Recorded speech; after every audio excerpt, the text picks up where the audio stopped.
Hi, um, good afternoon to everybody. Today I'm going to talk about the economic solution towards peace, and my topic is called "One Solution to Ethnic Strife: Economic Development."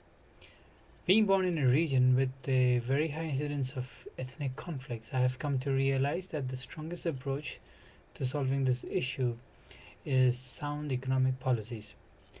More so, coming to Japan, a country with amazingly low Gini coefficient, which we'll talk about later, my views drew better shapes. As peacekeeping forces battle every day with the insurgents, the governments have in their hands a crucial role of giving opportunities to people to make their living. Sound economic policies are the backbone of a good governance. So let us see how this theory works. The local entrepreneur, he comes up with an idea, in many cases as a route to escape poverty. And the government protects his rights not only by providing security to his business but also reducing regulations and helping him find a suitable market with the assurance of his government. He is encouraged to make fair deals and work harder. The people in the community are motivated by this individual. Slowly and steadily, the whole community finds uh, a job or a product that finds a suitable market. Now, this has been showcased by the example of Thailand by their project called OTOP, One Tambon One product. Tambon meaning a village, so it could be roughly translated as one village, one product. And this project it has been undertaken in the militant-infested southern regions of Thailand,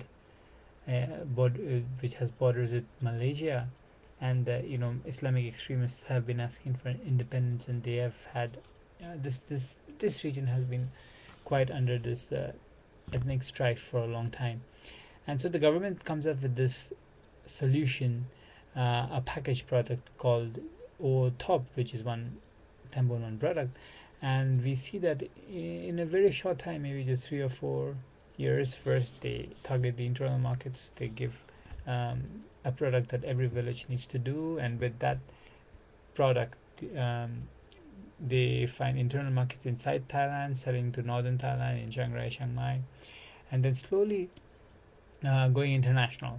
One of the first international countries that they had been to is Australia, and I had an Australian talking about OTOP, thinking that OTOP was a Australian company, but because of the great amount of the mass of products of OTOP which is there in Australia. But I told her no, it's actually a government of Thailand initiative to for such and such problem, and she was really amazed. So that's what we are talking about here. OTOP produced amazing results.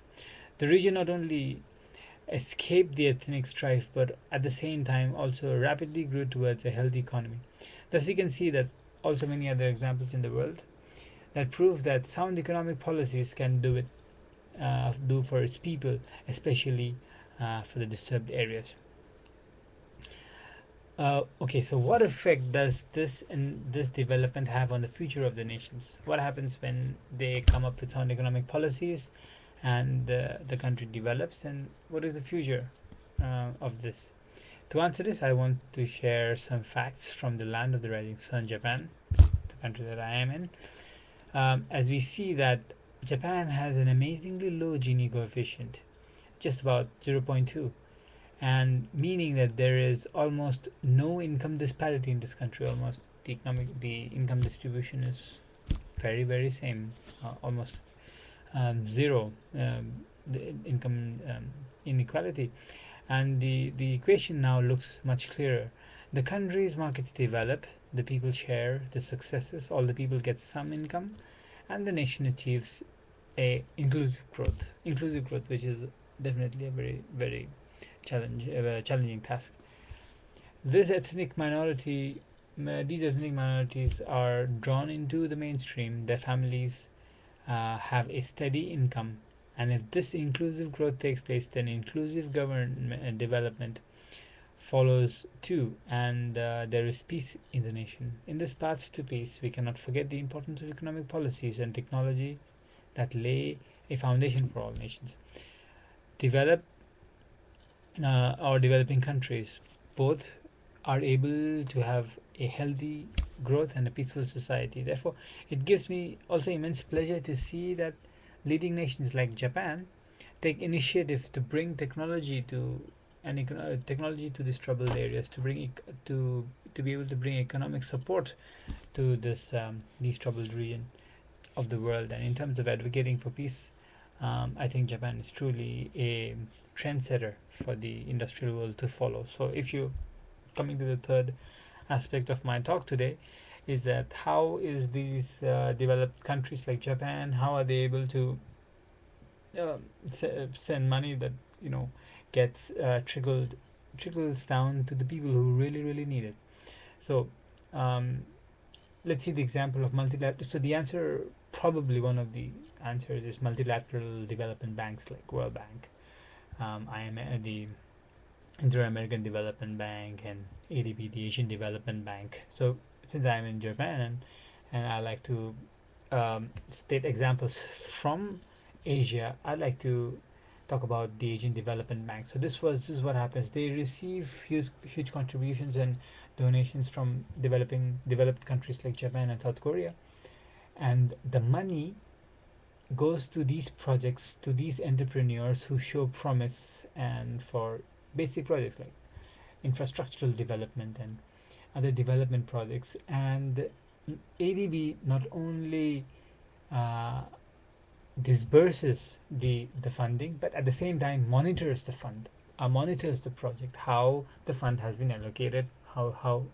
what is the process it's going through, what is the development the project has reached until, and also after the project has completed, to see how it can be handed over into the right hands. By this, what I mean is that future revenue that you earned from the project has to be properly channelized. So this is what ADB does. It's an amazing concept.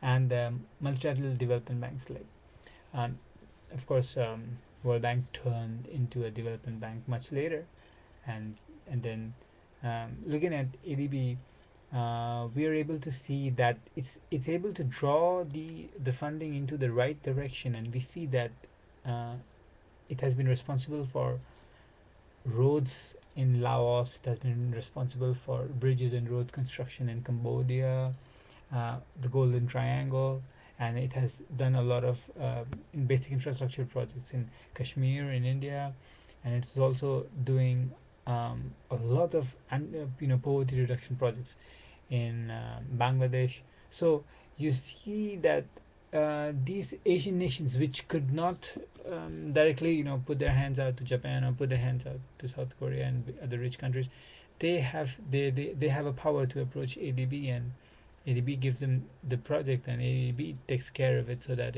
it's not affected by rent seeking or and corruption at the same time, and it's able to deliver the product. So as the project develops, the country develops, there is peace in the region. So what it's trying to make is a complete circle.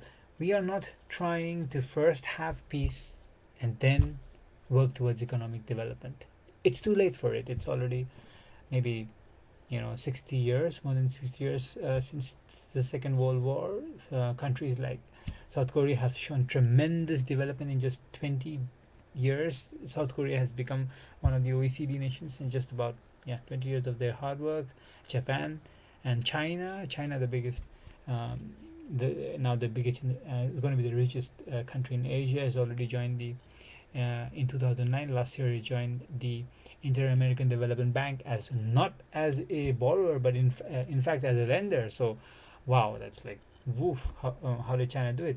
So now there is no time to wait for ethnic conflicts to solve and then go for the economic development. Now it's time to begin with economic developments, and then peace comes later.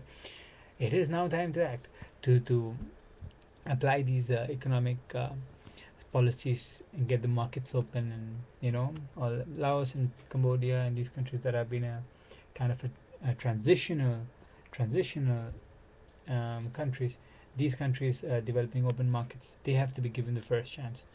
to develop. So I believe that instead of waiting for peace to reign, conflicts to solve, and then bringing economic development or economic policies to that country, I firmly believe that peace has one solution: economic development. That is, first you bring in the policy, right?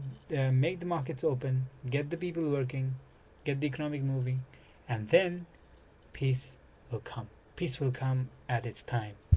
So, with that, I'd like to end my talk today on one solution to ethnic strife, economic development. Thank you.